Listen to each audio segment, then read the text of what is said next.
친구들, 오늘 어떤 하루 보내셨어요? 오늘도 날씨 좋았죠? 저녁 드셨어요? 뭐 드셨어요? 저도 그냥 뭐 생선 구워서 먹고 집에 있는 반찬 그냥 먹었어요. 음, 오늘 여러분들의 삶에서 누린 작은 행복들은 어떤 게 있으세요? 저는 이렇게 산책 가는 길에 이렇게 보니까 이제 뭐 곧 김장도 할 때가 됐잖아요. 빠르면 한 11월에 하죠. 이게 보니까 뭐 조그마한 텃밭 같은 데 보면 배추도 이렇게 뭐 알이 속이 꽉 차서 어느 정도 이렇게 큰 모습을 하고 있기도 하고 그렇더라고요. 산책 가는 길에 가보니까 배추랑 무가 이렇게 나와 있었는데 배추 한 포기가 4,000원이더라고요. 그래서 배추 한 포기에 4,000원이면 김장을 담으려고 하면 뭐 가정에서는 뭐 몇십 포기 이렇게 담으려나 그럴 수 있지만 뭐 큰 시설이나 여러 사람들이 이렇게 공동생활하는 곳은 막 몇백 포기 이렇게 담잖아요. 그러면 배추값이 한 포기에 4,000원이니까 그 배추를 사는 것만으로도 어, 그 뭐지 돈이 많이 들어가겠다 이런 생각도 들었어요. 그리고 뭐 또 양념이나 여러 가지가 다 들어가야 되잖아요. 그러니까 김장하는 것도 만만치는 않겠다 이런 생각이 들었어요. 그리고 음, 무는 뭐 2,000원이 조금 안 되더라고요. 그래서 또 뭐 무김치 담는 거 좋아하시는 분들도 계시고 뭐 깍두기 같은 거, 생채 같은 거 그런 거 무는 또 그 생채는 그냥 밥 비벼 먹을 때도 맛있잖아요. 뭐 콩나물이랑 무생채랑 계란 후라이, 뭐 고추장 이 정도만 있어, 참치 이 정도만 있어도 비빔밥 간단하게 해 먹기 쉽잖아요. 그렇게 해서 드셔도 되고 이제 무는 또 익어갈수록 맛있으니까 그런 깍두기 같은 거 담아서 그렇게 뭐 라면 먹을 때 먹어도 되고 아니면 그냥 밥 먹을 때 그렇게 먹어도 되잖아요. 뭐 비빔밥 먹어도 되고 뭐 깍두기 볶음밥 해 먹어도 맛있고 음, 점점 이렇게 물가들이 많이 오르고 있구나 이런 걸 느꼈고 제가 느낀 소소한 행복은 저는 귤을 좋아하니까 귤이 한 상자에 9,900원인 거예요. 근데 만 원이랑 100원 차이 나는데 왜 만 원 아니고 9,900원대면 왜 100원 차이로 엄청 그 뭐지? 득템한 것 같은 기분 들잖아요. 그래서 귤 한 상자 사가지고 왔는데 제가 누리는 작은 행복은 그거였어요. 또 집에 가서 또 맛있게 먹을 생각하면서 룰루랄라 하면서 신나게 왔어요. 근데 알이 큰 거였거든요. 근데 알이 조금 더 작고 그래도 괜찮겠다 이런 생각들이 많이 들었어요. 뭐 사람마다 다르니까 그럴 수 있는데 이제 좀 큰 알들 뭐 이렇게 사이즈가 큰 것들이 많이 나와 있어서 그걸 먹었는데 저는 약간 새콤한 맛도 많이 나고 새콤 달콤한 맛이 같이 있는 게 맛있더라고요. 귤마다 맛이 다르잖아요. 어떤 귤은 조금 더 새콤하고 어떤 귤은 좀 더 단맛이 강하고 그러잖아요. 근데 신걸 아주 잘 먹는 건 아니지만 그래도 적당히 새콤한 게 들어가 있는 그런 맛들이 좀 맛있더라고요. 사과도 그런 것 같아요. 좀 너무 푸석푸석한 그런 느낌보다는 아삭아삭 그렇게 씹히면서 침샘이 작을 때 침 나와요. 그렇게 좀 새콤한 맛이 있는 그런 사과가 맛있더라고요. 그럼 뭐 아오리 이런 사과도 맛있고 사과 종류도 엄청 많은 것 같아요. 다 알 수는 없지만 어쨌든 상대적으로는 좀 더 새콤한 과일을 좋아하는 것 같아요. 귤이나 포도나 이런 거. 그래서 사과 배는 그렇게 좋아하진 않았는데 그래도 또 먹어보니까 사과도 맛있더라고요. 그래서 뭐 과일은 다 좋아하는 것 같아요. 여러분들은 과일 좋아하세요? 그리고 또 여러분들이 오늘 이렇게 소소하게 느낀 행복들은 어떤 게 있으세요? 저는 그냥 점점 그냥 저라는 이런 공간에 오롯이 담기는 것 같아요. 그냥 이렇게 뭔가 사람들이 오면 제가 알아서 이렇게 피해가기도 하고 그냥 뭐 어떤 행동들을 보여도 그냥 저는 노래 크게 부르고 가고 그냥 그 공간에 그냥 제가 오롯이 행복을 찾는 거기에 더 점점 집중하는 것 같아요. 강아지와 노래와 그냥 내 기분 이런 것들이 남는 것 같아요.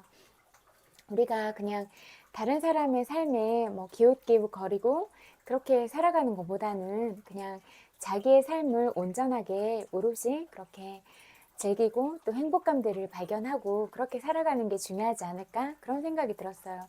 그냥 내 인생을 잘 살아가는 게 가장 중요한 거지. 뭐 다른 사람 인생을 들여다보거나 뭐 꼭 굳이 거기에서 단점들을 찾거나 이런 것들은 의미가 없는 것 같아요. 또 내가 그런 나의 삶들을 각자 잘 살아가고 있을 때 또 누구한테 어떤 그 좋은 마음들을 불러일으키게 하기도 하고 그렇잖아요. 아, 저 사람 참 괜찮은 사람이다. 멋지다. 우아하다. 품격 있다. 저 사람 참 사랑이 많다. 저 사람 참 진실해 보인다. 그런 모습들을 우리가 바라보고 담고 싶잖아요. 여러분들은 다른 사람에게 어떤 사람이세요? 또 어떤 사람이 되고 싶으세요? 그리고 정말로 늘 이야기하지만 한 사람 한 사람이 사랑스럽지 않은 사람은 없잖아요. 그러니까 우리 모두가 서로를 그렇게 사랑스럽게 보고 존중하면 좋겠다 이런 마음들이 많이 들었어요. 그래서 그냥 진짜 뭐 어떤 시대적인 요구나 그런 것들이 있잖아요. 뭐 요즘은 진짜 빠르게 그렇게 다가오는 세상이고 거의 그런 본능 위주의 삶이나 그렇게 사람이 진짜 그런 생명 존중 그 자체로 있는 게 아니라 어떤 도구적 수단으로서 어떤 상품으로서 이렇게 가치가 있는 세상이 되어버렸잖아요. 그리고 사람이 상품화되고 그 상품으로서 재화를 불러들이는 역할만 하는 이런 상황이 됐다는 게 참 슬픈 것 같아요. 그냥 오롯이 사람이라는 이 존재 자체로서 그냥 살아있다는 이 이유 자체로서 참 사랑스러운 사람이구나. 참 귀한 사람이구나. 이렇게 그냥 개인의 삶이 더 중요하고 개인이라는 한 사람이 더 마땅히 존중받아야 되고 그렇게 어, 사람이 그냥 살아가는 이유가 나와 네가 만나서 우리들의 온기를 나누고 이런 따뜻한 사랑들을 나누고 이런 중심으로 가면 참 좋겠다 이런 생각들이 많이 들었어요. 그리고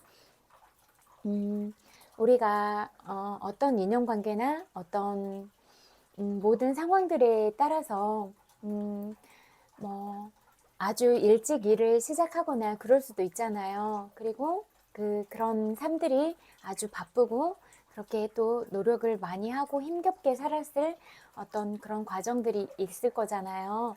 그러면 그런 시간들은 본인들이 오롯이 겪어야 되는 그런 과정들인데 그런 삶들도 좀 먼저 세상을 살고 있는 그런 어른들이 그런 어린 친구들을 많이 보호하고 울타리를 만들어서 아껴주면서 그렇게 좀 많이 지켜주려고 노력하고 이러는 게 중요하겠다 이런 생각이 너무나 많이 들었어요. 그리고 이 아이들이 어느 정도 완전하게 자라서 그런 조금 더 어른의 시선으로 봤을 때 어른의 시선을 이해할 만한 나이가 됐을 때 이런 부분들에 대해서 상황이 이러한데 네 생각은 어때라고 이런 그냥 인격체로 한 개인으로서 아무리 어린아이라고 할지라도 조금 더 성장을 했다고 할지라도 그렇게 그냥 동등한 입장에서 그렇게 뭐 의견을 나누고 생각을 묻고 이렇게 그냥 사람과 사람으로 만났으면 좋겠다 이런 생각이 많이 들었어요. 그리고 어린 아이들은 진짜 때묻지 않는 시선으로 보니까 때때로 우리가 어른보다 더 어른스러울 때가 있거든요. 그리고 어른보다 더 현명한 것 같다. 뭐 객관적이고 합리적이다 이런 생각이 많이 들 때도 있는 것 같아요. 그래서 그런 아이들을 우리가 이미 어떤 마음의 순수함을 잃어버리고 때묻은 그런 시선을 가진 우리가 아이들을 그렇게 뭐 언어적인 폭력이나 정서적인 폭력이나 물리적인 힘을 가해서 함부로 대해야 되는 존재인가 이런 생각들이 너무나 많이 들었어요. 힘이 좀 세고 어른이니까 억압하는 방식으로 하고 이렇게 좀 무력으로서 하면 그때 일시적으로는 말을 듣겠지만 아이의 마음에 남을 상처나 또 아이도 시선을 가졌으니까 어른이 왜 저런가 왜 저렇게 말하고 왜 저렇게 행동하는가 이런 반감이 생겨서 반항하고 싶은 마음이 들고 또 앞에서는 그런 무력감 때문에 말을 듣더라도 정말로 내가 어른으로서 저 아이에게 귀감이 되는 사람인가 이 부분을 생각해 보셨어요? 이 부분은 너무나 중요한 부분인 것 같아요. 그리고 내가 아이를 존중했을 때 또 아이한테 나도 존중을 받을 수 있을 거라고 생각하거든요. 그리고 우리가 인간관계에서도 마찬가지인 것 같아요. 내가 다른 사람을 존중하지 않고 함부로 말하고 함부로 행동하는데 나는 그 존중을 오롯이 받을 수 있을 것인가? 이 부분들을 생각해 보면 절대로 아니라고 생각하거든요. 그리고 제가 늘 마음의 원리에 대해서 말씀드렸잖아요. 내 마음이 그렇게 아름다운 마음을 가졌을 때 비로소 아름다운 것들을 바라보고 내 마음 안에 사랑이 가득 차 있을 때 사랑스러운 언어들로 표현이 되고 이런다고 말씀드렸잖아요. 그리고 그 사랑스러운 언어들을 듣는 사람 또한 그런 사랑의 마음이 가득 차서 다른 사람한테도 그런 사랑들을 전하고 이렇게 계속 좋은 방향으로 그런 선순환 구조의 흐름들이 이어진다고 볼 수 있을 것 같아요. 그리고 과거에 어떤 일을 했을지라도 어떤 위치에 오르거나 그러면 우리가 어떤 일을 할 수밖에 없는 어떤 상황들이 있었을 거잖아요. 그러면 저런 일들을 하면서 저 사람이 아프거나 슬프지 않았을까? 이런 부분도 좀 들여다봐 줄 수 있으면 좋을 것 같다는 생각이 많이 들었어요. 그리고 지금 어떤 위치에 올라와 있을 때 인격적으로 그 사람을 모독하지 않고 자존심 상하거나 수치스럽지 않게 만드는 게 굉장히 중요할 것 같다. 그걸 우리는 존중과 배려라고 말할 수 있을 것 같다. 이런 생각이 많이 들었고, 정말로 공인으로서 우리가 지탄을 받거나 그런 법률적인 그런 제재를 당해야 되는 그런 상황은 정말로 업무적으로 그 사람이 공인으로서 그런 업무 수행을 하지 않고 뭐 사사로운 이득을 취하거나 그렇게 뭐 국정이라는 나라 살림을 그렇게 사사롭게 그렇게 했을 때 이런 부분에 있어서는 그렇게 지탄을 받는 게 마땅하다. 그러나 어떤 개인의 사생활이나 이런 부분들이 너무나 그렇게 노출이 많이 되고 그런 사생활적인 부분에 있어서 인격적인 공격을 받지는 않았으면 좋겠다. 이런 생각이 많이 들었어요. 여러분들은 누구를 자신 있게 욕하고 비난할 만큼 하늘을 우러러 봐서 부끄러움이 한 점 없으세요? 아무도 없을 거라고 생각을 해요. 나도 실수할 수 있고 나도 잘못을 저지를 수도 있고 이런 불완전한 사람인데 다른 사람을 함부로 욕하고 비난하고 그럴 자격이 나한테는 있는가, 이 부분을 생각해 보는 건 어떠세요? 저는 다른 사람을 욕하고 비난하고 그렇게 하기 전에 나 자신은 어떤 사람인가, 나는 행동을 똑바로 하고 있는가, 나는 말을 똑바로 하고 있는가, 이 부분이 더 중요하진 않을까, 이런 생각이 많이 들었어요. 그래서 이런 부분들이 가장 중요하고 진짜 국민들을 위한 생활이나 이런 민생은 진짜 국민들의 실질적인 밥상 물가 이런 게 중요하다고 생각해요. 의식주가 가장 중요하고 또 뭐 먹고 사는 문제는 중요하잖아요. 그러니까 그런 밥상 물가는 국민들의 그런 진짜 실질적인 그런 뭐 먹거리를 책임지는 그런 분야잖아요. 그러니까 의식주 문제를 원만하게 해결하려고 하는 것, 이게 가장 중요하다. 뭐 논문처럼 수치화된 그런 개념들은 뭐 우리가 실질적인 생활을 하는데 피부로 와 닿지도 않고 그런 부분에 있어서 그런 발표가 그냥 논문의 어떤 퍼센테이지나 이렇게 그냥 직접 내가 경험할 수 없는 그냥 머나먼 얘기처럼 그렇게 느끼거든요. 그래서 그런 이론적인 내용이 아니라 정말로 민생을 위한 정책들을 어떻게 펼치고 있는가, 이런 부분이 중요할 것 같아요. 어떤 정책을 펼쳤고 어떤 지역에 그런 정책들이 펼쳐져 있으며 이 정책들을 이용하는 그런 국민들은 어떤 국민들이고 나이대가 어떻게 형성되고 어떤 성별을 이루고 있는가, 이런 부분들에 대한 데이터가 정확하게 나오는 게 실질적일 거라고 생각이 되고, 진짜 우리나라 교육 시스템이나 이런 것도 문제가 많이 있다고 생각을 해요. 그러니까 진짜 어떤 주입식 교육이 어떻게 보면 아이들이 가진 창의성을 갉아먹고 더 나은 생각, 더 좋은 생각들을, 그리고 잠재의식의 그런 통로들도 막아버리고 있다, 이렇게 생각이 되거든요. 그래서 그렇게 뭐 주입식 교육으로 뭐 10시까지 잡고 있는 이런 야자 시간이 꼭 필요한가, 이런 부분들이 생각이 많이 됐어요. 그리고 진짜 어떠한 유학을 갔다 와도 좋은 학교를 나와도 거의 귀결점은 같았거든요. 그러면 이런 다 똑같은 귀결점을 향해서 그렇게 많은 시간과 노력들을 하고 인생이라는 시간을 허비하고 돈이라는 경제적 가치를 그렇게 소모적으로 다 써버리고 엄마 아빠의 삶이라는 시간, 이런 시간들도 다 써버리고 그러면서 총체적인 부분에서 낭비를 하면서 살아가는 게 우리의 인생일까, 이런 생각들이 너무나 많이 드는 거예요.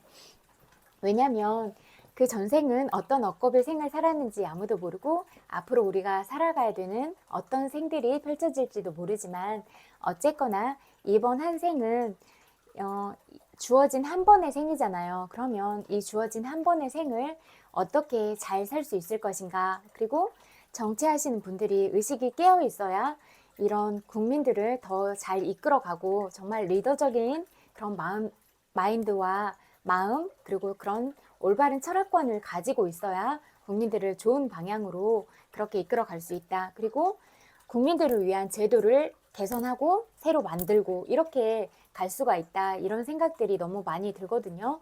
그래서 나이 들어서까지 계속 일하고 그렇게 해야 되는 게 아니라 나이가 들면 조금 더 행복도가 올라갈 수 있게끔, 그리고 신체적으로도 많이 이렇게 힘들어지고 그러잖아요.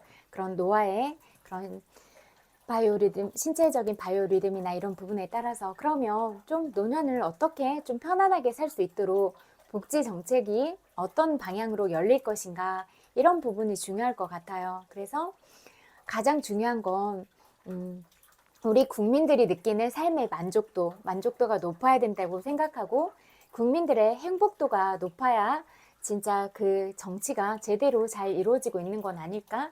이런 생각이 많이 들었어요. 그리고 그런 활동비 있잖아요. 그런 활동비들을 다른 나라에 가서 벤치마킹하고 행복도가 높은 나라가 어디인가, 그리고 진짜 그런 비정규직인 일자리를 하더라도 정규직처럼 똑같은 대우를 받고 있는 그런 나라들이 있었거든요. 그러면 그런 나라들에 가서 벤치마킹하고 우리나라의 그런 좋은 제도들을 도입하고 함께 가려고 하고 계속 그런 부분에 대한 연구가 일어나야 된다고 생각을 하거든요. 그런데 아이들에게도 너무 아이들을 보호하고 지켜주지 않아서 너무 일찍부터 이런 세상의 어떤 어두운 면들을 알게 하고 그러면 아이들이 내가 꿈꿀 수 있다고 생각하는 나라가 될 수 있을까요? 꿈을 꿀 수 있어야 희망을 가질 수 있다고 생각을 해요. 그리고 그런 희망들이 많아야 행복을 느낄 수 있다고 생각을 하거든요. 그런데 계속 가도 끝이 없는 사막과 같다, 이런 느낌들을 느낀다면 절망을 느낄 수밖에 없고 우울증을 겪거나 아니면 더 이상 나아질 게 없는 환경이라고 생각을 하면 스스로를 그렇게 죽음으로 몰고 가고 이런 일들이 빈번하게 일어날 수밖에 없다. 그리고 이런 정서들이 많아지면 그 나라 국민의 정서가 그런 방향으로밖에 갈 수가 없다. 이렇게 생각이 돼요. 그러니까 진짜 우리가 정치하시는 분들, 기업하시는 분들, 또 종교인들, 그리고 또 방송하시는 분들, 기자들은 이런 바른 방향으로 깨어나는 게 중요할 것 같아요. 내가 왜 이 일을 시작하고자 했는가, 이런 초심을 늘 잊지 않고 모든 사람들을 인격적인 부분으로 대하고, 그리고 어떤 기사를 다루거나 어떤 뉴스적인 그런 부분을 다룬다고 할지라도 이 사람의 인격을 망가뜨리거나 이 사람의 생애를 망가뜨리는 이런 진짜 퇴로가 없는 상황을 만들어서는 안 된다고 생각을 해요. 더 이상 내가 갈 길이 없구나라고 사람이 마음을 먹으면 죽어버리게 되잖아요. 그렇게 죽음으로 몰아가는 상황들은 어떤 경우에도 없어야 된다, 이렇게 생각을 하거든요. 그러니까 최대한 인권을 보장하고 그 사람이 부끄럽지 않도록, 그리고 그냥 어떤 수사나 이런 것들이 진행이 될 때도 그냥 정말로 그런 객관적 사실을 바탕으로 그렇게 이루어져야지, 그냥 무분별하게 누군가를 잡아다가 포토라인에 세우고 그 사람이 진짜 명예적인 부분으로 치명상을 입어서 명예훼손이나 이미지에 심한 타격을 입어서 결국은 죽게 만들거나 이런 일은 절대로 없어야 된다, 이렇게 생각을 해요. 그리고 국민들이 인정하지 않는 대표자는 대표자의 권위가 살지 않는다. 그리고 국민들보다 더 위에 서 있는 절대적인 권력 기관은 없다. 이렇게 생각이 되거든요. 그러니까 국민들 한 사람 한 사람을 모두 나의 가족처럼 소중하게 생각하고, 그리고 이런 가족과 같은 우리 국민들을 어떻게 함께 잘 살아갈 것인가, 이 부분이 중요할 것 같아요. 그래서 이런 부분들에 대해서 얘기를 해보고 싶었어요. 그리고 그냥 어떠한 잘못을 하더라도 그냥 그 사람이 인격적으로 그냥 막 악마 같거나 그렇게 막 저주를 받아야 되거나 그런 사람이라고 생각하진 않아요. 그냥 인격적인 부분은 다치지 않도록 해주고, 잘못한 일에 대해서 얘기를 하는 거예요. 이러이러한 부분은 이렇게 해결이 돼야 되는데 이런 부분에 대해서 크게 잘못을 하셨다. 그렇게 그냥 사람이라는 인격과 이 잘못한 일과는 구분이 돼서 평가를 받을 수 있어야 된다. 어떤 일을 잘못했다고 정말 죽일 놈 살릴 놈 하면서 그렇게 욕을 하면서 가야 되는 건 아닌 것 같다. 이런 생각이 많이 들었어요. 그래서 누가 잘못을 하거나 실수를 하더라도 절대로 그 사람을 인격적으로 대해야 된다. 그리고 어떤 부분에 있어서 잘못한 건 분명히 책임을 져야 된다고 생각을 해요. 만약에 진짜 공직자의 위치에 있는데 우리 국민들이 대표로 뽑아놓고 또 이렇게 어렵게 다 혈세들을 냈는데 그런 혈세들을 다른 방향으로 쓰고 사적 이득을 추구하기 위해서 쓰고, 그런 건 너무나 잘못된 거잖아요. 그런 일을 했을 때는 국민의 대표 자격이 없다, 이렇게 생각이 돼요. 정말로 어렵게 이렇게 가게 살림들을 하고 있잖아요. 개개인들의 그런 생활들을. 그런데 거기에서 뭐 교육비, 뭐 식비, 생활비 다 이렇게 하고 거기에서 또 세금도 내고 이렇게 살아가고 있는 게 우리 한 사람 한 사람의 삶인데, 그런 소중한 부분에 대한 지출을 마음대로 쓰거나 그러면 너무나 비양심적인 거잖아요. 그래서 그런 부분에서는 절대로 그렇게 하면 안 된다, 이렇게 생각이 되고, 진짜 피상적인 그런 정책들만 연구할 게 아니라 정말로 국민의 삶으로 직접적으로 들어가서 국민들이 피부로 느낄 수 있는 정책들이 필요하다, 이렇게 생각이 돼요. 그래서 뭐 기업이 잘 살아야 되는 게 아니라 국민들이 잘 살아야 기업의 물건을 사고 그럴 수 있는 어떤 자본력을 갖출 거잖아요. 그러니까 국민들의 삶의 만족도가 올라가고 국민들의 그런 벌어들이는 그런 수입이 높아야 다 같이 잘 기업 경제, 국가 경제가 다 잘 돌아갈 것이다. 그리고 또 국가 경제가 또 넘어서면 또 세계의 경제가 될 수도 있고 이러잖아요. 그러니까 이런 모든 부분은 다 연결성을 가지고 맞물려 있으니까 당장 앞에 있는 나무만 바라보지 말고 저 멀리 있는 숲을 바라보고, 또 우리의 아들, 손자, 그런 우리의 후손들을 생각하는 그런 멀리까지 바라보는 그런 안목과 해안이 필요하다, 이런 생각이 많이 들어요. 그리고 우리가 또 이번 생의 삶을 마치고 또 다른 삶을 얻어서 다시 온다고 했을 때는 또 우리가 또 우리의 후손이 될 수도 있고 그런 문제잖아요. 그러니까 진짜 이런 앞만 내다보는 그런 근시안적인 그런 관점보다는 멀리 바라보는 게 중요하다, 그런 생각이 너무나 많이 들었어요. 그래서 그리고 또 너무 사사로운 욕심이나 그런 거는 자기 발목을 잡는 경우가 많았어요.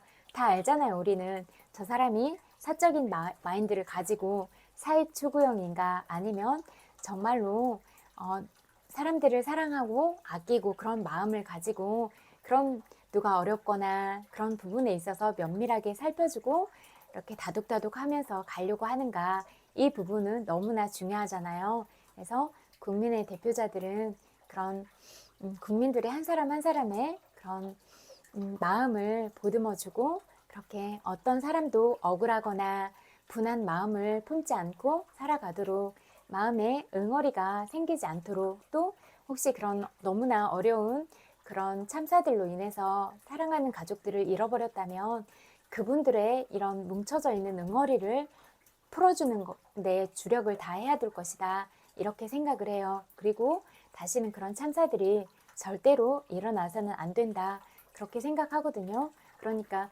그런 법과 원칙은 그런 부분에 있어서 중요한 것 같아요. 진짜 그런 화물 적재량을 제대로 지켰다면 그런 배가 침몰하지 않고 이런 것들 있잖아요. 뭐 어떤 트럭들을 가도 그 적재 차량이 정해져 있잖아요.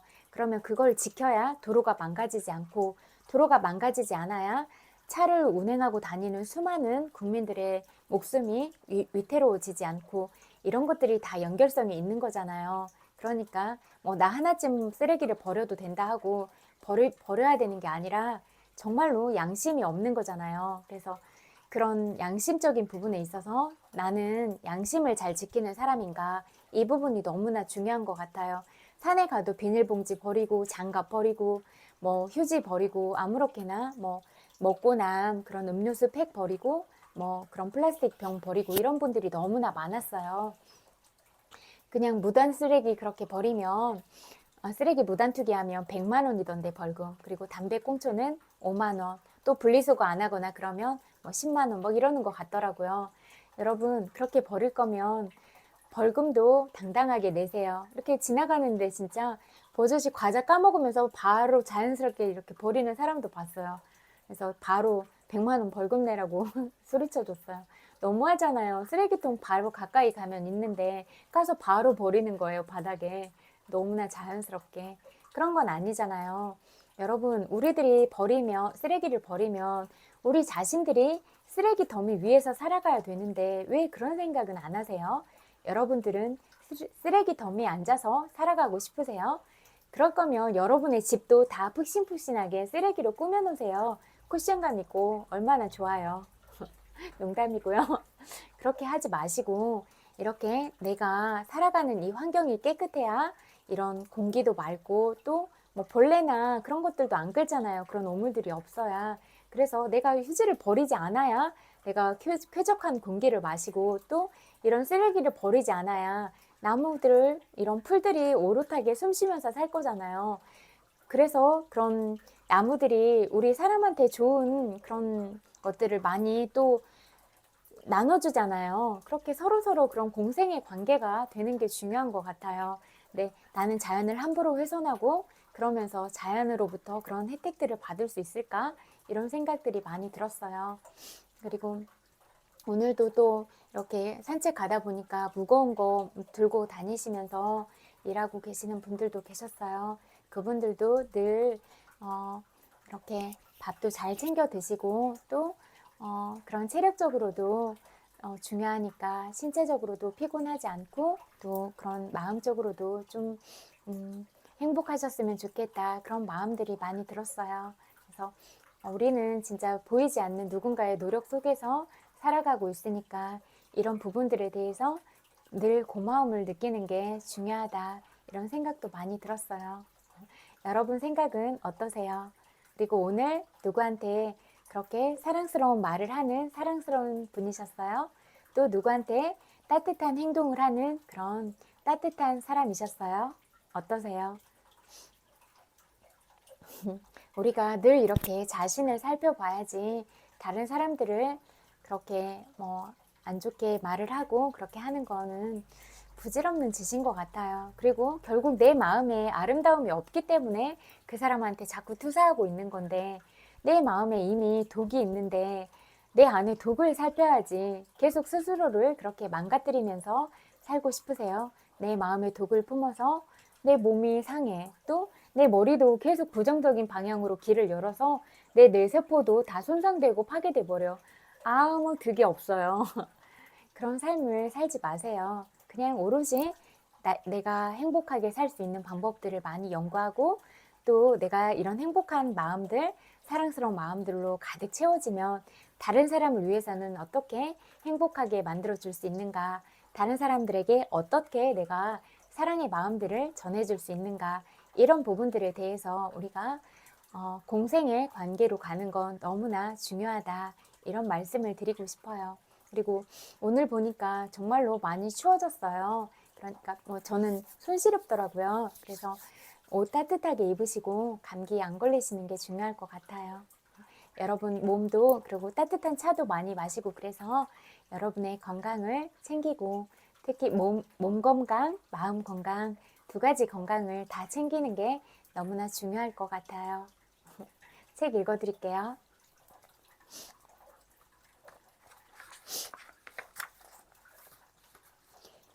그때 어떤 행위도 헛되지 않음을. 금전어처럼 해에게 드리는 경배는 내 목과 정신을 똑바르게 하고 그 빛 속에서는 행복도 고뇌도 눈부시다. 내가 원하는 것들이 모두 내 것일 수 없음을 나는 안다.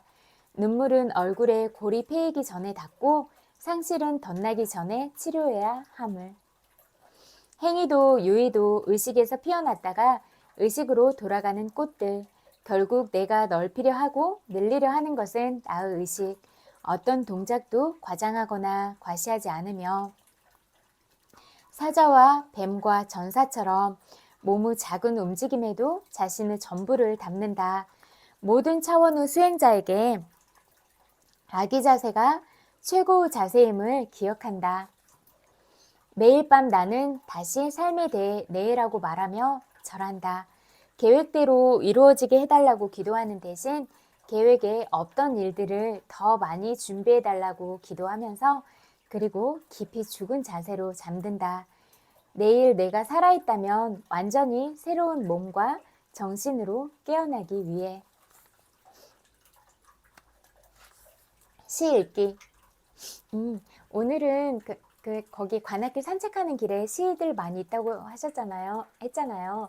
그런데 어르신들 분들도 멈추면서 오늘은 시를 많이 읽고 계셨어요. 여러분들 마음에 아름다운 사랑시가, 아름다운 글들이 자리 잡아서 여러분의 마음이 늘 사랑으로 그렇게 빛났으면 좋겠어요. 맹인 소녀가 손가락으로 점자를 더듬어 시를 읽는다. 손의 파란 혈관을 타고 단어 하나하나, 구두점 하나하나 그녀의 심장으로 여행한다.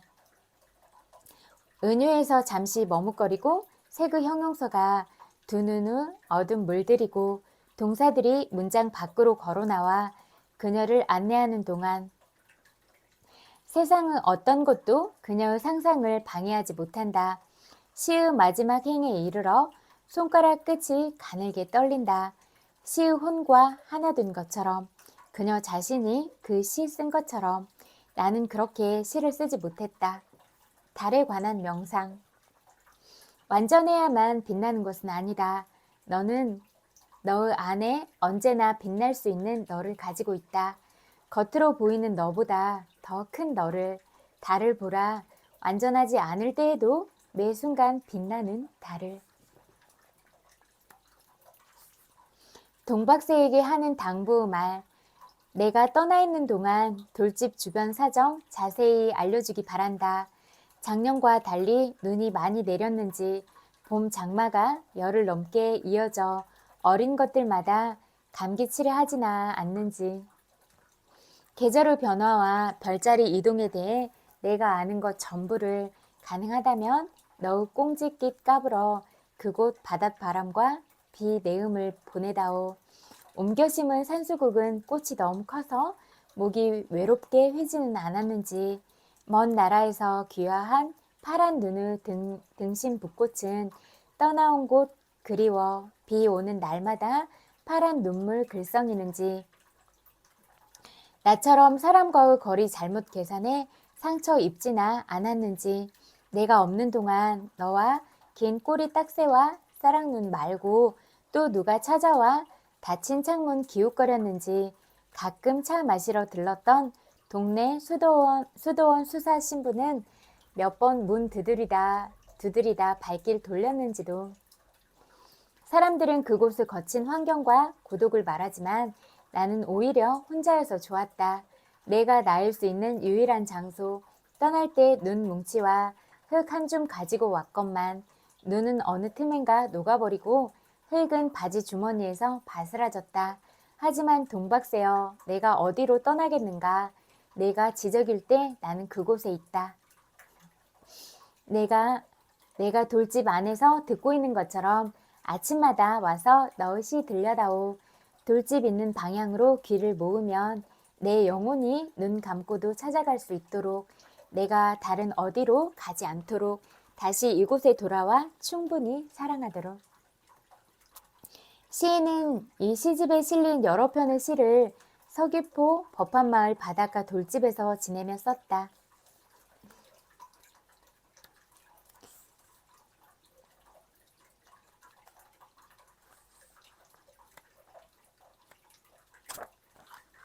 잠깐만요.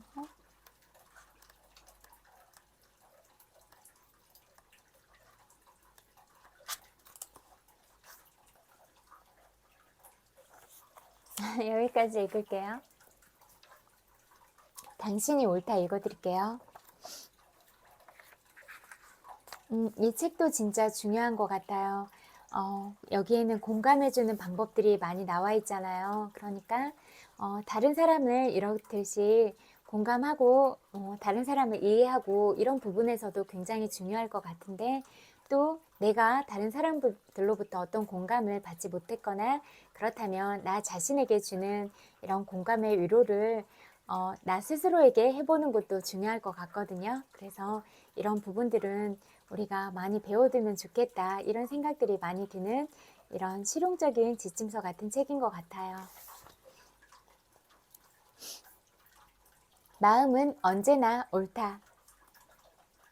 공감에 관한 얘기를 함께 나누는 자리에서 초등학생 아들을 둔 엄마에게 편지를 받았다. 하루는 아이 담임에게서 전화가 왔습니다. 우리 아이가 다른 아이를 때렸다고 했습니다. 전에 없던 일이라 상황이 궁금하기도 하고 존엄하게 이야기를 해야 할 상황이라 아이와 마주 앉았습니다. 내가 때리기는 했다. 그치만 그 친구가 먼저 말로 나에게 시비를 걸었던 거다. 선생님이 야단치셔서 내가 잘못한 것을 안다며 죄송해요 엄마라고 했습니다. 저는 아이가 학교에서 어느 정도 정리가 끝나서 왔다고 생각해 그래 어찌 됐든 먼저 폭력을 쓴 건 잘못이야. 그걸 알았으니 됐어. 다음에는 그러지 말자라고 했습니다. 그랬더니 아이가 서럽게 울면서 말했습니다. 엄마는 그러면 안 되지. 내가 왜 그랬는지 물어봐야지. 선생님도 혼내기만 해서 얼마나 속상했는데 엄마는 나를 위로해줘야지. 그 애가 먼저 나한테 시비를 걸어서 내가 얼마나 참다가 때렸는데 엄마도 나보고 잘못했다고 하면 안 되지. 말이 끝나곤 엉엉 우는 것이었습니다. 그때 느꼈습니다. 저는 아이 마음이 어땠는지, 얼마나 속상했는지, 왜 때릴 수밖에 없었는지 하나도 묻지 않았더군요. 행동이 일어나기 전에 어떤 마음이었는지 살피지 않았고 이미 한 번 야단을 맞고 온 아이에게 괜찮냐고 묻기 전에 왜 그랬냐고 따져 물었던 실수를 했다는 것을요. 겉으로 보기에 정리된 문제가 속마음까지 정리된 게 아니라는 것을 깨달았습니다. 자기 잘못을 인정하고 사과를 하는 사람도 깊은 공감을 받고 싶어 한다는 것을요.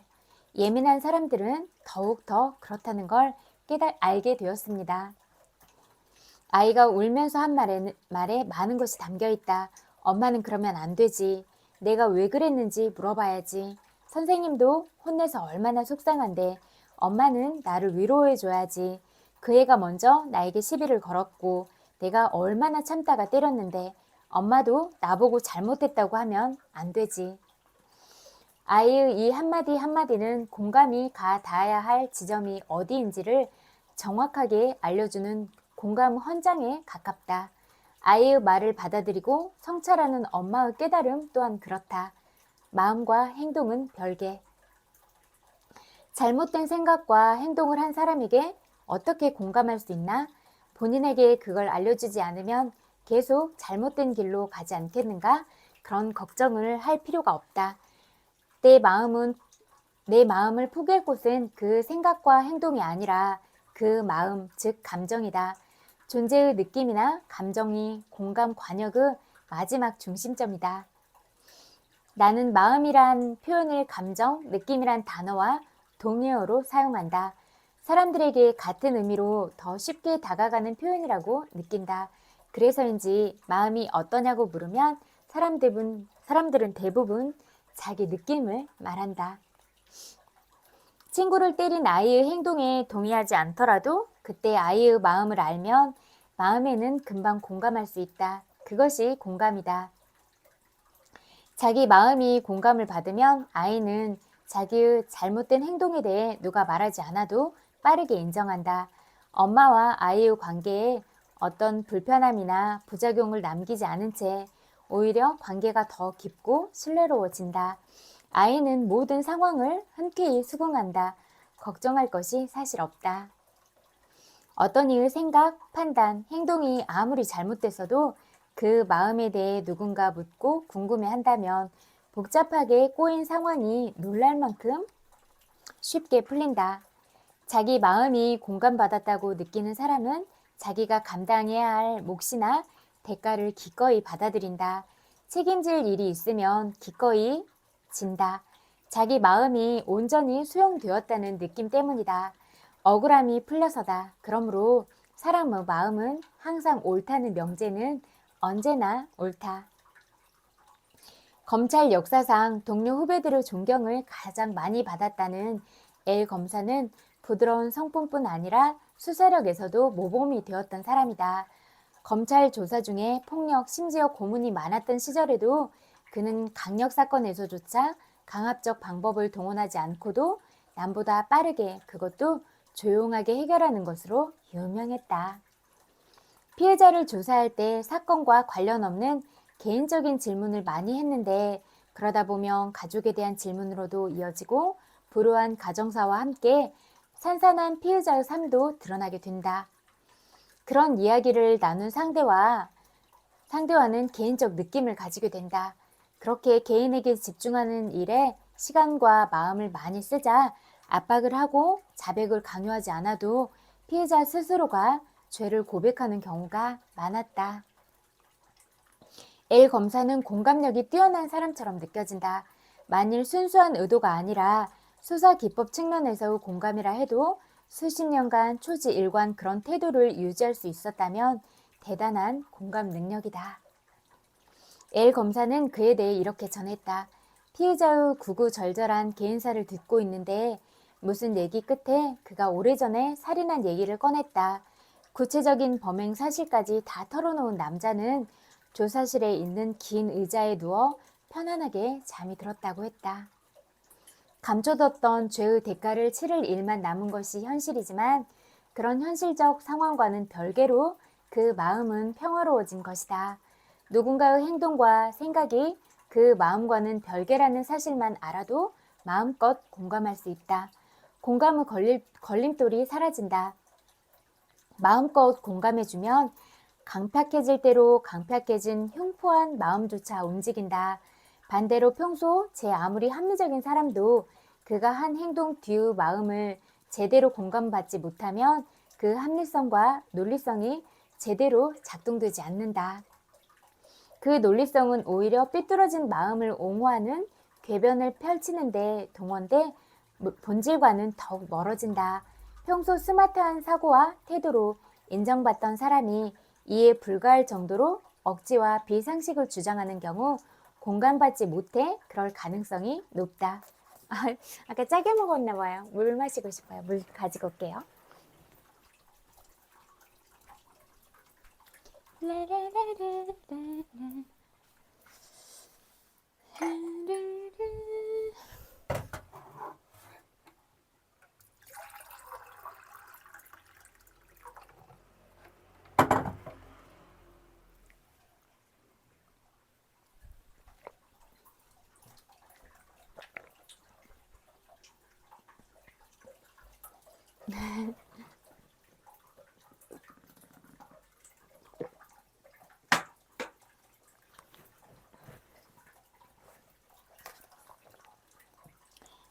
행동 뒤에 감춰진 마음 물어보기.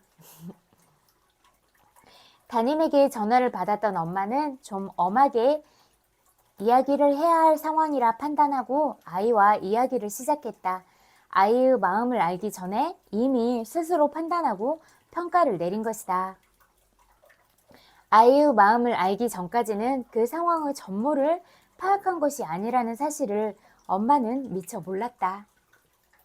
엄한 표정으로 아이와 얘기를 시작하는 게 맞는 상황이라는 결론을 가지고 대화를 시작한 엄마는 그 순간 엄마가 아니라 결심 공판의 판사였다.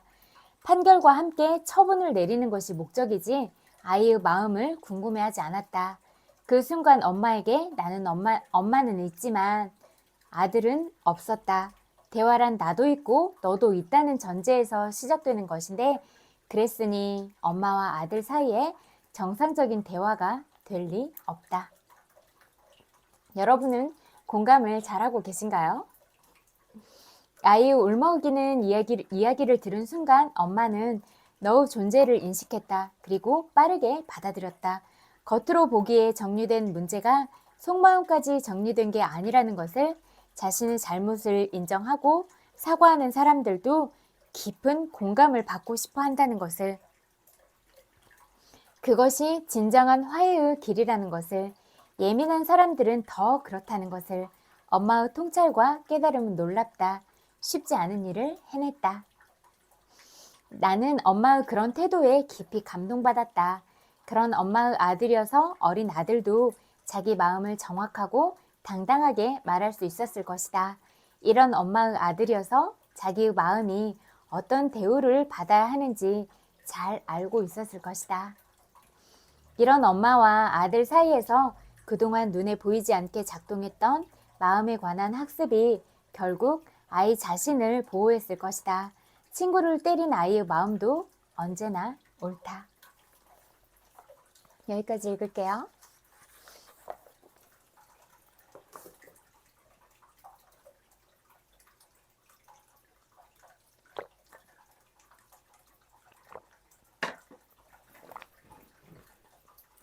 놓아버림 읽어드릴게요.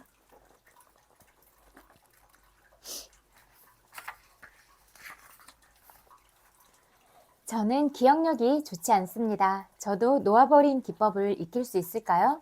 기법을 익히기 위해 외워야 할 것은 아무것도 없습니다. 그냥 놓아버리는 방법일 뿐입니다.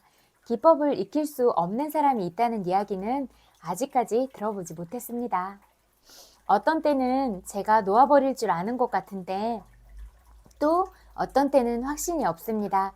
그래서 혼란스럽습니다. 무엇이 문제일까요? 항복 과정 자체에 대해 저항이 있는지 잘 살펴보세요. 기법대로 할 수 있는 능력에 대해 조금이라도 부정적 생각이나 의심, 감정이 듭니까? 이런 저항이 모두 올라오게 해서 받아들이고 놓아버리세요.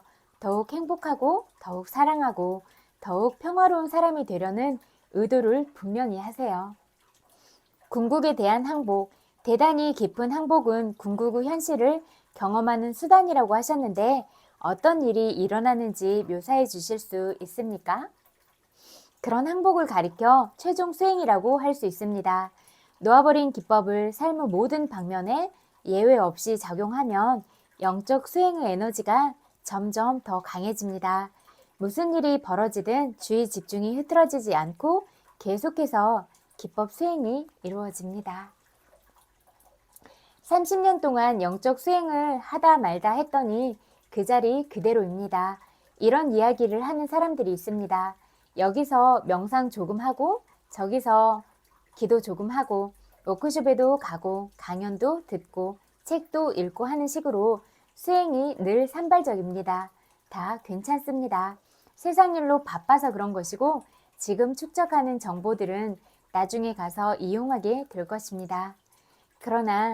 그러다가 무슨 일이 되었든 예외 없이 24시간 할 때가 옵니다. 진리에 대한 헌신이 모든 것을 압도합니다. 스스로 밀어붙여 헌신하는 것이 아닙니다. 자신의 운명이 끌어당기는 것입니다. 궁극의 운명을 선택한 카르마로 인해 전념하는 것입니다. 이런 지점에서 항복 기법을 사용한다고 합시다.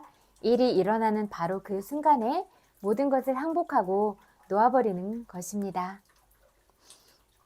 사건이 1만 분의 1초 동안 일어납니다. 일어나서 정점에 이르고 사라집니다. 즉 모든 감정, 모든 생각, 모든 욕망을 그 정점에서 놓아버립니다. 이렇게 하는 것이 연속적으로 쉼 없이 이루어집니다. 앞에서 이야기한 대로 저는 11일에 걸쳐 어떤 심한 애착을 놓아버린 적이 있습니다. 앉아서 아무것도 하지 않고 애착을 놓아버리는 일만 했습니다. 그에 대한 모든 생각, 모든 감정, 모든 기억을 놓아버렸습니다. 어떤 것이 올라오면 바로 그것을 항복했습니다. 가족의 일원을 잃었을 때 비탄을 느끼는 것은 단지 그 사람이 지금 여기에 없기 때문이 아닙니다. 모든 전생에서 겪은 모든 죽음으로 축적된 에너지가 터져 나오는 것입니다. 이 특별한 항복이 11일간 밤낮으로 계속되었습니다. 그리고 마침내 멈추었습니다. 영원히 사라졌습니다. 결코 다시는 그 영향을 받지 않았습니다. 이렇듯 진지한 영적 수행이란 일이 생기는 대로 끊임없이 놓아버리는 자발성입니다. 만사를 통제하고 싶은 바람을 항복하는 자발성, 만사를 바꾸어 자기 좋을 대로 하고 싶은 바람을 항복하는 자발성입니다. 아주 빈번하게 현실의 본성에 대해 환상이 생길 텐데 그 또한 놓아버려야 합니다. 좋은 것과 나쁜 것, 바람직한 것과 바람직하지 않은 것이 존재한다는 환상입니다. 이것은 모두 마음속에 존재합니다. 현실에서는 태양이 빛나고 구름이 몰려옵니다. 비가 내리고 풀이 자라고 시듭니다. 주식값이 올라가고 떨어집니다. 자라나고 늙어갑니다. 사람들이 나타났다 떠나갑니다. 그렇게 밀려왔다 밀려갑니다. 우리가 이와 같은 순환의 한 지점에 있다면 순환에 대해 울어봐야 소용없습니다. 순환이 제 스스로 순환할 것이기 때문입니다. 순환하는 것이 무엇이든 그것에 항복하면 결국에는 순환이 사라집니다.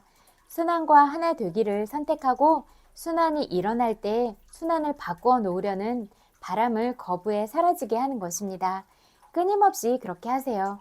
무슨 일이 있더라도 쉼없이 하세요. 이는 여기서 예외를 허용하고 저기서 예외를 허용할 수는 없음을 의미합니다. 모든 사람과 모든 일에 대해 끊임없어야 함을 의미합니다. 예외를 허용한 한두 가지가 실은 한 무더기를 상징하는 것일 수 있습니다. 그렇기 때문에 그 한두 가지에 집착하는 것입니다. 그 한두 가지가 자신에게는 그 에너지가 쌓인 무더기 전체를 상징합니다. 며느리라면 시어머니를 빼놓을 수 없는 일입니다. 결국에는 임재로 가는 길 앞에 놓인 모든 것을 항복합니다. 임재는 너무나 뚜렷하고 너무나 놀랍고 너무나 압도적인 것이어서 그에 대해 아무런 의문이 없습니다. 임재는 깊고 전체적이고 모든 것을 아우르고 절대적으로 압도하고 완전한 변화를 일으키고 오해의 여지가 전혀 없습니다. 임재로 가는 길 앞에 놓인 모든 것을 항복할 때 임재가 그곳에서 눈부시게 빛을 발하고 있습니다. 이는 미래의 어떤 일로 여기지 말고 지금 받아들이세요. 깨달음은 50년 동안 다리를 꼬고 앉아 하고 만트라를 외운 끝에 일어나는 미래의 어떤 일이 아닙니다. 깨달음은 바로 여기에 이 순간에 있습니다. 이 완전히 평화롭고 시간이 존재하지 않는 상태를 경험하지 못하는 까닭은 깨달음에 저항하고 있기 때문입니다. 깨달음에 저항하는 것은 이 순간을 통제하려 애쓰고 있기 때문입니다. 이 순간의 경험을 통제하려는 노력을 놓아버리면 이 순간 이 음악의 음색인 양 끊임없이 항복하면 정밀하게 끊임없는 상태의 물마루에 살게 됩니다. 음악의 한 음처럼 경험이 생겨납니다. 음을 듣는 순간 음은 이미 지나가 버립니다. 음을 들은 순간 음은 다음 순간에 대한 기대를 놓아버리고 이 순간을 통제하려는 노력을 놓아버리고 지나간 순간을 붙들려는 노력을 놓아버리세요. 방금 일어난 일에 매달리지 말고 놓아버리세요. 곧 일어나리라 생각하는 일을 통제하지 말고 놓아버리세요. 그러면 시간이 존재하지 않고 사건이 존재하지 않는 무한한 공간 속에서 살 것입니다. 형언할 수 없는 무한한 평화가 존재합니다. 이제 나는 집에 있습니다.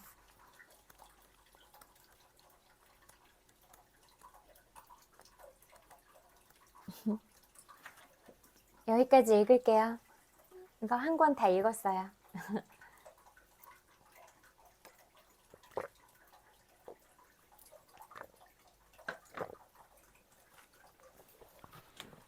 인간관계론 읽어드릴게요.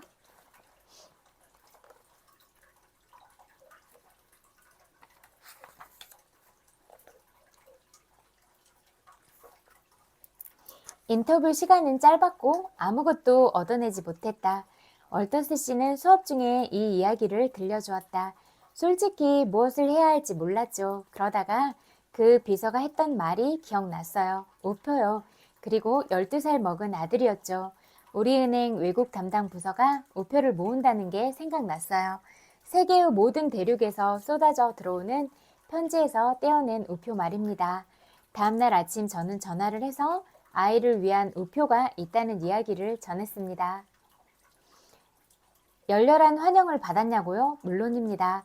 국회의원에 출마했다고 해도 그렇게 열렬히 내 손을 쥐고 흔들지는 않았을 거예요. 그 얼굴은 미소와 호의로 빛나고 있었어요. 아들이 이걸 좋아하겠군요. 우표들을 애지중지 쓰다듬으며 그는 말했죠.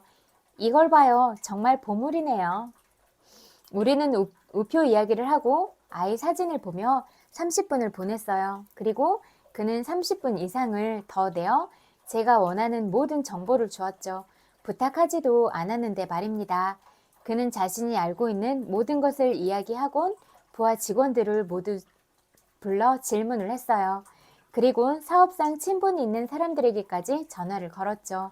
제게 모든 사실, 수치 보고서, 편지를 감당할 수 없을 정도로 안겨주었습니다. 신문 기자식으로 말하면 한 건 제대로 건졌죠. 또 다른 예를 들어보자. 필라델피아의 CM 래플 주니어는 몇 년에 걸쳐 대규모 체인점 회사에 석탄을 납품하려 노력했다. 하지만 그 체인점 회사는 계속해서 다른 딜러로부터 연료를 구매하면서 래플을 사무실 바로 옆으로 석탄을 실어 날랐다. 어느 날 밤 래플은 수업 중에 체인점에 대한 뜨거운 분노를 쏟아내며 국가의 수치라고까지 말했다. 그럼에도 여전히 그는 체인점에 석탄을 팔 국내를 멈추지 않았다. 나는 다른 전략을 시도해보라고 제안했다. 간단히 말하자면 다음과 같다. 우리는 수업 중 체인점의 확산은 나라에 이익을 주기보다는 해를 끼친다에 대한 학생들 간의 토론을 하기로 했다. 내 제안에 따라 래플은 부정적인 편에 들었다. 다시 말해 그는 체인점을 옹호하기로 했다. 그는 주저하지 않고 자신이 경멸에 맞지 않던 체인점 회사의 경영진을 찾아가 말했다. 저는 오늘 석탄을 팔러 온 게 아닙니다. 당신에게 부탁 하나를 드리러 왔습니다. 그는 토론에 대해 이야기하곤 했다. 제가 여기에 도움을 받으려고 온 이유는 당신이야말로 제가 원하는 사실을 알려줄 수 있는 가장 유능한 사람이기 때문입니다. 저는 이 논쟁을 이기고 싶습니다. 어떤 도움이라도 주실 수 있으면 정말 감사하겠습니다. 다음 이야기는 래플의 말을 그대로 옮겨보겠다. 저는 정확히 1분만 시간을 내달라고 했어요. 그 사람이 저를 만나주겠다고 했건 그 조건 덕분이기도 했죠. 제가 사정을 말하고 난 다음 그 사람은 저를 의자에 앉으라고 손짓했어요.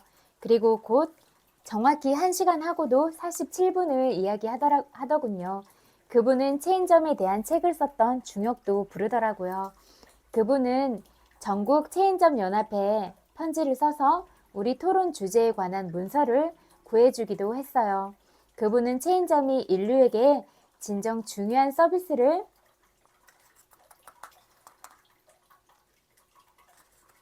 제공하고 있다고 믿고 있었어요. 많은 지역사회를 위해 자신이 중요한 일을 하고 있다는 자부심이 가득했죠. 말을 하며 그 눈은 정말 반짝였어요. 그리고 그분이 제가 꿈꿔보지도 못한 것들에 눈을 뜨도록 해주었다는 말씀을 들어야 할 것 같습니다. 그분은 제 모든 정신적 태도를 바꿔주셨어요. 제가 막 사무실을 나서려고 하자 그분은 문까지 저를 바래다 주셨어요. 팔을 제 어깨에 두르고는 토론 잘하기를 빈다고 언젠가 아무 때나 들러서 토론의 결과가 어땠는지 제가 잘했는지 알려달라 하셨죠. 그분이 제게 남긴 마지막 말은 봄에 다시 한번 봐요. 당신네 석탄을 주문하고 싶어서요 였습니다. 기적과 같은 일이었죠. 제가 부탁하지도 않았는데 그분이 제게 석탄을 사겠다고 제안을 하신 겁니다. 그분과 그분의 문제에 진심으로 관심을 둔 결과 불과 2시간 만에 저와 제 석탄에 관심을 갖게 만들려고 노력했던 10년보다 훨씬 더 많은 진전을 이룰 수 있었던 거죠. 래플씨, 당신은 새로운 진리를 발견한 게 아닙니다. 이미 오래전 예수님이 태어나시기 무려 100년 전에 로마의 유명한 시인이었던 푸블릴리우스 시루스가 말했지요. 우리는 다른 사람이 우리에게 관심을 가질 때야 비로소 그들에게 관심을 갖는다. 그래서 사람들이 당신을 좋아하도록 만드는 첫 번째 규칙은 다음과 같다. 다른 사람에게 진심으로 관심을 가져라. 인간관계에서 대단히 효과적인 능력인 다른 사람을 즐겁게 하는 성격을 갖기를 원한다면 헨리 링크 박사의 종교로의 기회를 읽어보기를 권한다. 제목 때문에 겁먹을 필요는 없다. 단순히 신앙을 강요하는 책이 아니다. 이 책을 쓴 사람은 유명한 심리학자로서 자신에게 개인적인 문제를 듣고 온 3,000명 이상의 사람들과 인터뷰하고 그들에게 조언을 주었다. 링크 박사는 내게 이 책은 그냥 쉽게 어떻게 인성을 개발할 것인가로 제목을 지어도 좋았을 것이라고 말한 적이 있다. 이 책은 바로 그 주제를 다루고 있기 때문이다. 흥미롭고 얻을 것이 많을 것이다. 이 책을 읽고 책의 제안에 따라 행동한다면 당신은 반드시 사람을 다루는 능력을 향상시킬 수 있다.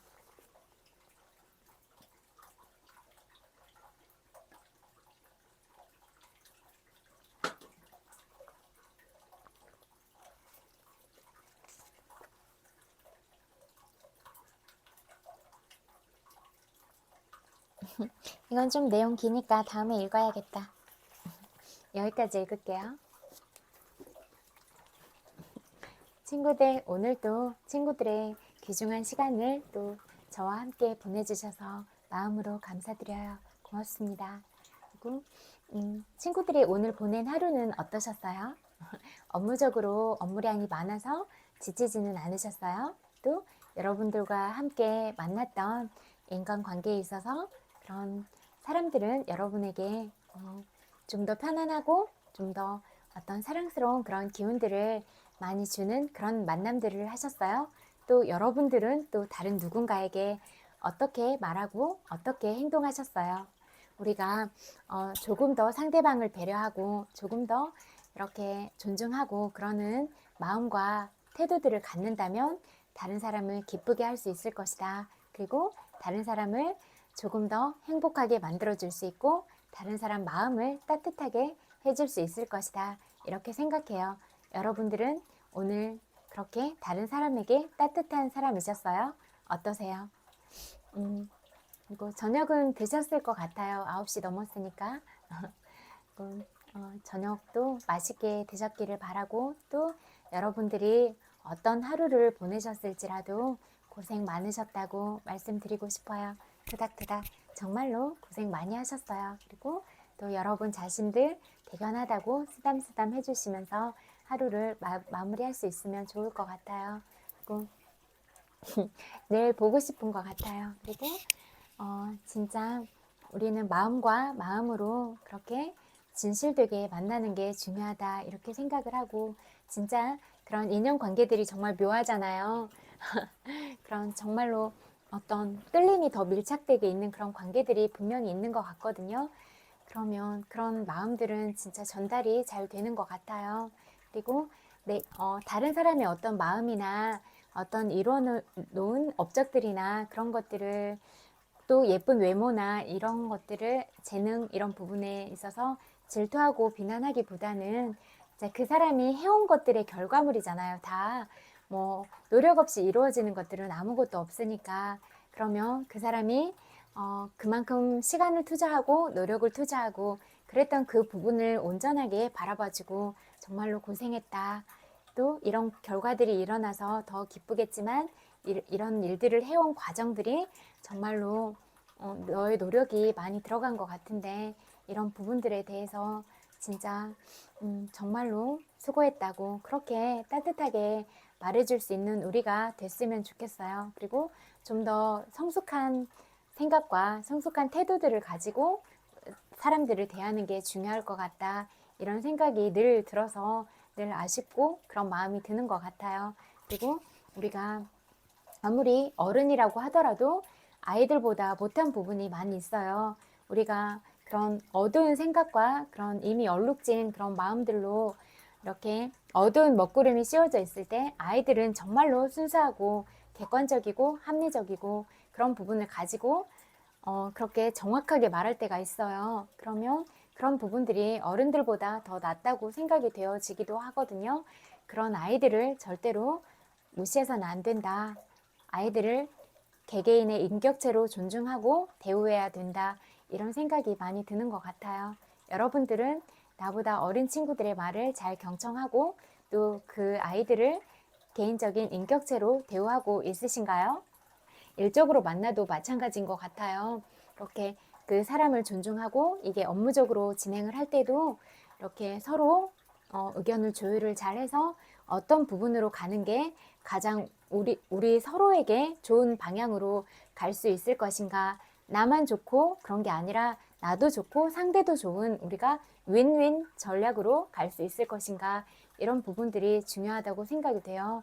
그래서 어떤 부분으로라도 그런 업무적으로 과중해서 신체적으로 무리가 가지 않고 정신적으로도 무리가 가지 않는 그런 일정이나 업무량들이 중요하다. 이렇게 생각이 많이 돼요.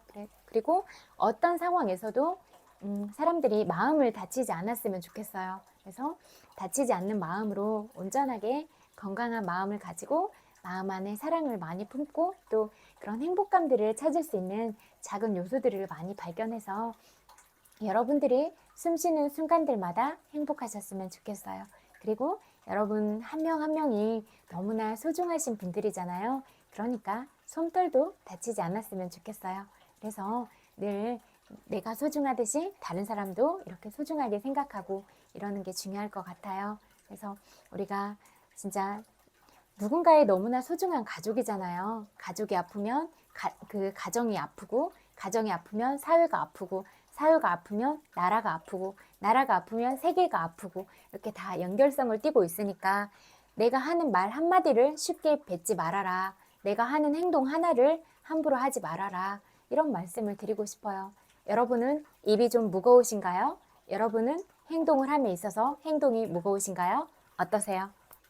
그런 질문들을 던지고 싶네요. 우리는 자꾸 스스로에게 질문하고 그렇게 해야 정말 좋은 방향들을 찾아갈 수 있다. 올바른 가치관들을 가지고 또 다른 사람들에게도 생각해 볼 거리들을 제공하고 다른 사람들도 이 부분을 생각을 해봐야겠다라고 생각을 하면서 갈 수가 있을 것 같아요. 근원적인 질문들을 던져야 된다고 생각해요. 나는 왜 태어났는가? 그리고 내가 태어난 이유에 대해서 깊이 있게 생각하고 내가 이렇게 사람으로서 이 생을 살아가면서 어떠한 사명감들을 가지고 살아가고 있는가 또는 사회에 어떤 부분으로 기여를 하려고 생각을 하고 있는가 이런 부분들을 생각해 보셨어요? 우리의 삶은 사랑하면서 살기에도 너무나 짧은 것 같아요. 그러니까 그런 아까운 시간들을 다른 사람을 비난하거나 욕하거나 이런 부분으로 낭비하지 않았으면 좋겠어요. 지금 이 시간은 다시는 돌아오지 않을 시간들이잖아요. 인생에 있어서 한 번밖에 없을 시간들을 좋은 쪽으로 쓰고 사랑하면서 쓰고 이런 게 중요하지 않을까요? 우리의 소중한 시간들, 에너지들이 보다 좋은 쪽으로 이렇게 흘러갈 수 있도록 우리가 서로서로 노력하는 건 너무나 중요할 것 같아요. 여러분 생각은 어떠세요? 100만 번 볼뽀뽀 보내드릴게요. 정말 많이 사랑해요. 그리고 정말 오늘 많이 추웠으니까 따뜻하게 주무세요. Love you, love you. 안녕.